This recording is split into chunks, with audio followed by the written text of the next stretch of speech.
आज हम present progressive पढ़ने जा रहे हैं। प्रोग्रेसिव का दूसरा नाम कंटिन्यूअस है। ये प्रोग्रेसिव है, प्रोग्रेसिव नहीं है, प्रोग्रेसिव। कंटिन्यूअस, कॉन्टिन्यूअस नहीं है, कंटिन्यूअस और प्रोग्रेसिव ये दोनों एक हैं। और इसको हम कैसे समझेंगे? कोई काम स्टार्ट हुआ है और स्टॉप नहीं हुआ है।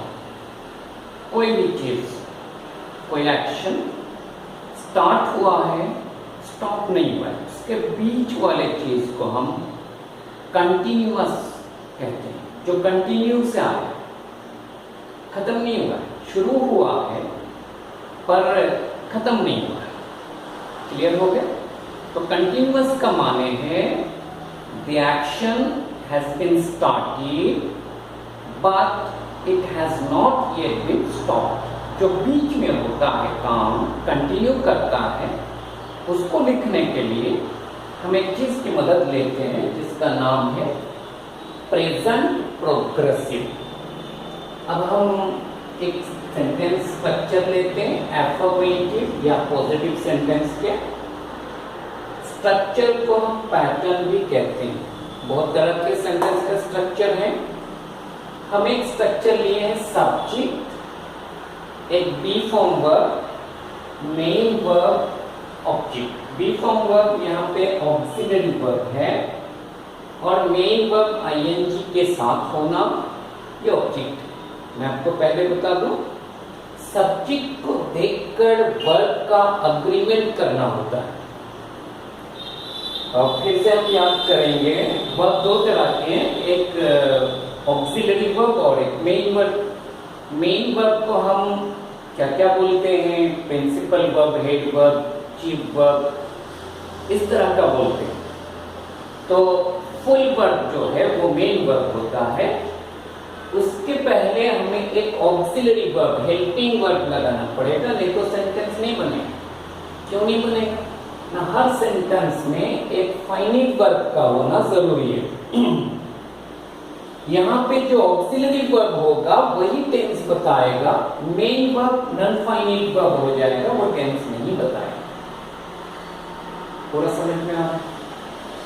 पहली बात, सब्जेक्ट के साथ प्रेजेंट कंटिन्यूअस या प्रेजेंट प्रोग्रेसिव में कोई भी सेंटेंस आप फॉर्म करेंगे, लिखेंगे, तो सब्जेक्ट के साथ बी फॉर्म वर्ब। अब याद करिए, प्राइमरी ऑक्सिलरी हमारे तीन हैं। एक डू फॉर्म वर्ब जिसको हम सिंपल में यूज करते हैं, डू डज को प्रेजेंट में और डिड को पास्ट में। अब आया बी फॉर्म वर्ब। ये ऐसा क्यों है? यह सेंटेंस के एस्पेक्ट को लिखने के लिए बनाया गया है। B form verb present tense में तीन हैं। क्यों है? न सब्जेक्ट के साथ अग्रीमेंट करने के लिए, आप जहां पे एम, इज, आर अपने मतलब से हम नहीं बिठा सकते। सब्जेक्ट को देखकर उसके साथ ये auxiliary, primary auxiliary B form verb को पहले अग्रीमेंट करना जरूरी है। उसके बाद आते हैं जो मेन वर्ब होगा। यहाँ पे आप सिंपल की बात याद करिए, जो मेन वर्ब था डू फॉर्म वर्ब के बाद डू ऑक्सिलरी के, वो बेस में था। फिर से मैं समझा दूं, हर वर्ब के 5 कंजुगेशन फॉर्म्स हैं। इसमें 2 टेंस बताते हैं, ये 2 फाइनिट वर्ब हैं। ये सीरियल नंबर वर्ब के 1 नंबर में आते हैं, बाकी 2-3 में ये नॉन फाइनिट वर्ब्स आते हैं। क्लियर हो गए? तो यहाँ पे सब्जेक्ट के बाद हम एक वर्ब लिखे, 1 नंबर वर्ब, ये फाइनिट वर्ब है। ये जरूर प्रेजेंट या पास्ट में होगा। अब हम प्रेजेंट पढ़ते हैं, ये प्रेजेंट में होगा, ठीक है। अगर पास्ट करेंगे तो पास्ट में हो जाएगा। पर उसके बाद जो वर्ब यूज करेंगे, याद रखना, वो मेन वर्ब होगा। वो ये 3 टेबल से आया होगा। कौन टेबल से, कौन कॉलम से? ये प्रेजेंट पार्टिसिपल से आया। इतना बात याद रखना। पार्टिसिपल 2 है, एक है प्रेजेंट और एक है पास्ट।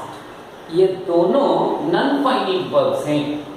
ये दोनों कभी एक नंबर वर्ब सीरियल में नहीं आ सकते। ये नॉन फाइनिट है, ये टेंस कभी नहीं बताते। अगर हम सीरियल 1 में लिख देंगे आई ईटिंग, आई राइटिंग, तो गलत हो जाएगा। क्यों? ये नॉन फाइनिट है, इसके पहले फाइनिट चाहिए। तो प्रेजेंट प्रोग्रेसिव का या प्रेजेंट कंटिन्यूअस का एक पैटर्न में सब्जेक्ट के बाद एफर्मेशन में या पॉजिटिव सेंटेंस में B form verb primary auxiliary का लाना जरूरी है। कोई भी प्रोग्रेसिव एस्पेक्ट हम यूज करेंगे, लिखेंगे, तो हमें बी फॉर्म वर्ब ऑक्सिलरी लाना होगा। प्रेजेंट में 3 है, एम इज आर, सब्जेक्ट को देखकर अग्रीमेंट करेंगे इसके साथ। उसके बाद जो मेन वर्ड नल फाइनिट वर्ड होगा वो प्रेजेंट पार्टिसिपल में होगा। हम बेस फॉर्म लिए थे नल फाइनिट वर्ड सिंपल में, अब उसके बाद आया प्रेजेंट पार्टिसिपल नल फाइनिट वर्ड, तो यहाँ पे यूज होगा। उसके बाद एक ऑब्जेक्ट हम लिए हैं, एक स्ट्रक्चर। अभी हम पढ़ते हैं आई, मैं एक सब्जेक्ट लिया आई, पॉजिटिव सेंटेंस लिखने जा रहा हूँ।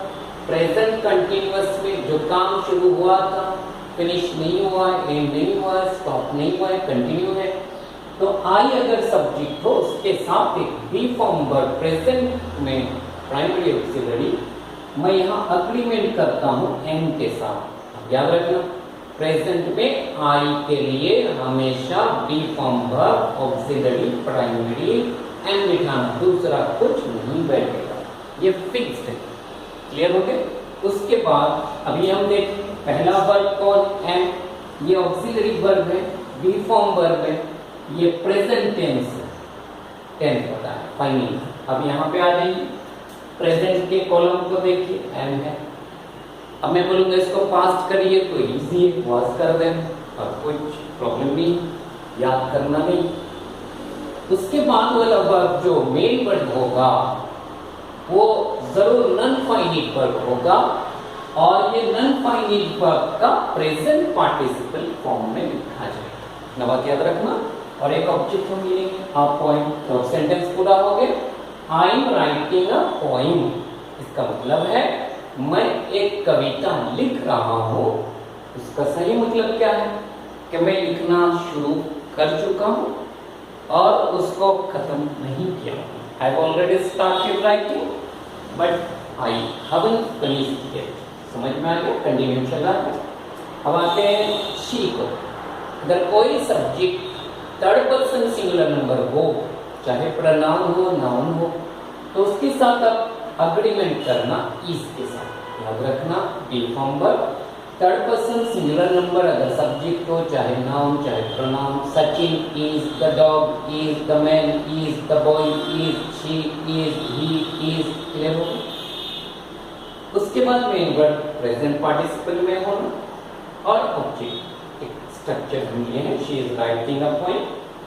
सब्जेक्ट अगर सेकेंड पर्सन हो, यू, इसको ध्यान देना। अगर वो सिंगुलर हो चाहे प्लूरल हो, यू का प्लूरल कोई यू होता है, इसीलिए हमेशा आर बैठता है। सिंगुलर के पास भी, प्लूरल के पास भी क्यों बैठता है? यू सिंगुलर में यू है, प्लूरल में भी यू है, सेकेंड पर्सन में। तो हमें हमेशा याद रखना यू आए तो ऑक्सिलरी वर्ब प्राइमरी बी के साथ, आर के साथ अग्रीमेंट करना। मेन वर्ब आईएनजी में, प्रेजेंट पार्टिसिपल में और ऑब्जेक्ट। अगर प्लूरल नंबर हो, द यू, द पीपल हो, द बॉयज हो, द मेन हो, द क्लीनिंग हो, हमेशा आर।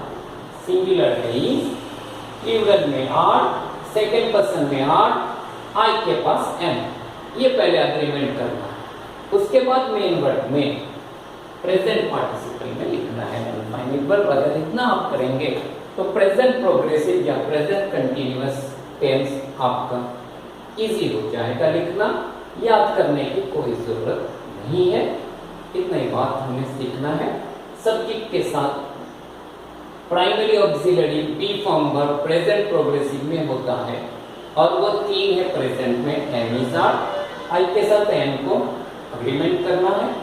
सिंगुलर थर्ड पर्सन के पास इज को, सेकंड पर्सन के पास आर्ट को, प्लूरल के पास आर्ट को, उसके जस्ट बाद वाला जो नॉन फाइनिट वर्ब होगा, main verb, full verb, chief verb, head verb, वो नॉन फाइनिट टेबल से आएगा।